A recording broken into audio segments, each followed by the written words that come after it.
آقا کریم علیہ السلام نے حضرت ام المومنین عائشہ صدیقہ رضی اللہ تعالیٰ عنہ کے سوال کے جواب میں کیا فرمایا؟ انہوں نے عرض کی کہ کسی کی اتنی نیکیاں ہیں جتنی آسمان پر ستارے ہیں، تو آپ نے فرمایا ہاں اتنی نیکیاں ہیں میرے عمر کی ہیں۔ تو اب ان کے سوال کا مدعا یہ تھا کہ آقا میرے باپ کا نام ہے۔ ام المومنین عائشہ صدیقہ رضی اللہ تعالیٰ عنہا بھی جانتی ہیں کہ رسول اللہ صلی اللہ علیہ وآلہ وسلم پر تن من دھن سے فدا ہونے والا میرا باپ ابو بکر ہے۔ تو اس لیے حضور جب نام لیں گے نیکیوں میں پہل کرنے والے کا تو میرے باپ کا نام ہوگا۔ ان کی خواہش یہ تھی کہ میرے باپ کا نام لے، میرے کان میرے باپ کا نام آقا کی زبان سے سنے، لیکن آپ نے نام لیا امیر المومنین جناب فاروق اعظم کا، تو آپ ظاہر ہے پھر خاموش ہو گئی۔ تو آپ نے فرمایا عمر کی نیکیاں اتنی ہیں جتنی آسمان پر ستارے ہیں، لیکن عمر ابو بکر کی نیکیوں میں سے ایک نیکی ہے۔ اب بتائیں عمر کا حق رکھا ہے؟ جو صدیق کا حق ہے، ابو بکر کا حق ہے، وہ بھی دے دیا، اور جو عمر کا حق ہے وہ بھی دے دیا۔ تو جو ان کا حق نہیں مان رہے، ان کے آنے سے تو جو مرے ہوئے حق ہے وہ بھی تر گئے، جو مرے ہوئے تھے وہ بھی زندہ ہو گئے۔ وہ حق مارنے نہیں آئے بلکہ ہر حق کو ثابت کرنے اور اس حق کو ادا کرنے کی تعلیم دینے آئے۔ ان کے ہوتے ہوئے کسی کا حق مر جائے یہ ہو نہیں۔ اس لیے کوئی نوازنا سیکھے تو ہمارے آقا سے سیکھے، جنہوں نے اس کائنات کو نوازا، اور اس بڑے اقدس سے نوازے جانے والوں میں انبیاء بھی شامل ہیں، رسول بھی شامل ہیں، اور مخلوقات شامل ہیں۔ تو لہذا یہ الگ موضوع سخن ہے، اپنے موضوع کی طرف واپس آئے۔ اب فرمایا ابو بکر کی نیکیوں میں سے عمر ایک نیکی ہے، تو معلوم ہوا ابو بکر کے ظاہر اور باطن کو آقا جانتے ہیں۔ اگر دو قبروں پر کھڑے ہو جائیں بخاری کی حدیث کے مطابق، تو آقا یہ فرمائیں کہ ان کو عذاب ہو رہا تھا، ٹہنیاں گاڑ دی، تو علماء سے روز سنتے ہیں ان میں ایک غیبت کرتا تھا اور ایک پیشاب کے چھینٹوں سے نہیں بچتا تھا، یہ بھی بتا دیا۔ اب قبر میں دفن ہونے والے کو تو قبر میں دفن ہونے والوں کے اعمال کو بھی بتا دیا اور قبر میں ہونے والے عذاب کو بھی بتا دیا۔ تو جو ساری عمر مصطفیٰ کے قدموں میں رہا، مصطفیٰ کے گرد و پیش رہا، اور فوت ہوا تو وہ بھی مزار بنا تو ساتھ بنا۔ اب حضور ناواقف ہے تو صرف اس سے، اور یہ 1400 سال کے بعد لوگ واقف ہو گئے اور جن کے ساتھ رہے وہ ناواقف ہوئے۔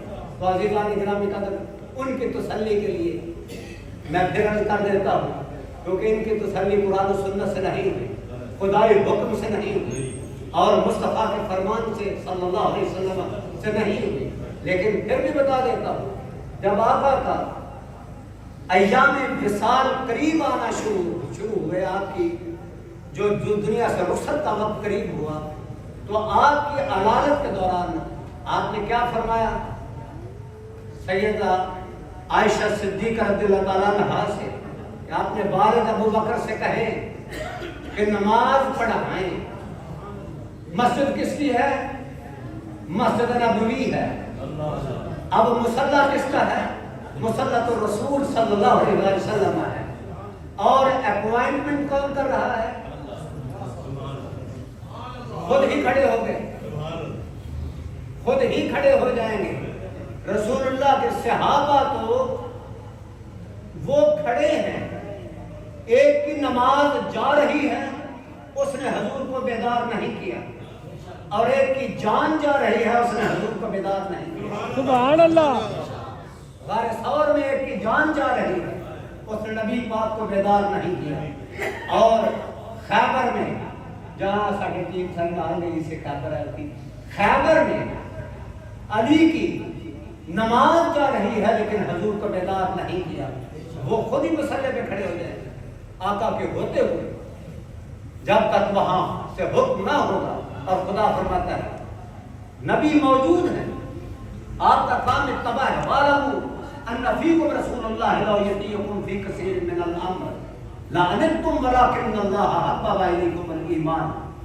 اب یہ نہیں ہو سکتا ایمان سے تمہارے قلوب کو زینت بخشے، اولئک هم الراشدون، آپ ہی سیدھے راستے پر ہیں، تو آپ خود ہی کھڑے ہو جائیں گے۔ فرمایا مروا ابا بکر فلیصلی بالناس، ابو بکر سے کہے نماز پڑھیں۔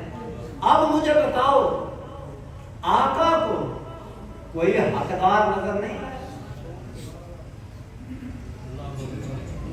آقا کو کوئی حقدار نظر نہیں آیا جس کو مصلی پہ کھڑا کر دے؟ اب ابو بکر کو مصلی پہ کھڑا کرنا اس بات کی دلیل ہے کہ امت میں امام وہ ہوتا ہے جو زہد، تقوی، علم و فضل، عبادت و ریاضت اور آقا سے اخلاص اور ایمان کی تمام اعلیٰ درجے اور تمام اعلیٰ منزلوں پر وہ فائز ہوتا ہے، امتیوں میں سب سے اعلیٰ ہوتا ہے۔ اس لیے امامت کے جو ابواب ہیں احادیث میں، احکام شریعہ میں، آپ ان کو پڑھیں۔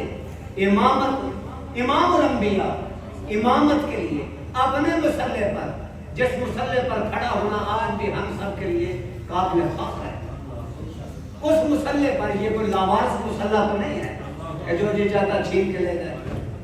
وہ جانتے ہیں بستر کس کو دینا ہے، مصلی کس کو دینا ہے۔ وہ سدرہ سے آگے کی مقام اور منزل کو بھی جانتے ہیں، جہاں جبریل کھڑے ہیں کہ آگے کون جائے گا، تو کہا آگے ہم ہی جائیں گے جنہوں نے آگے جانا ہے۔ جو سدرہ سے آگے کے منزلوں کو جانتا ہے وہ اپنے مصلی پہ کھڑا کرنے والی ہستی کو بھی جانتا ہے کون ہے۔ اب کھڑا کیا تو کس کو کیا؟ یہ اپوائنٹمنٹ جو ہے یہ ہے ہیڈ کوارٹر سے، امام الانبیاء سے۔ اب اس سے انحراف ممکن نہیں ہے، اور امام وہ ہوتا ہے جو امت میں اعلیٰ ہوتا ہے۔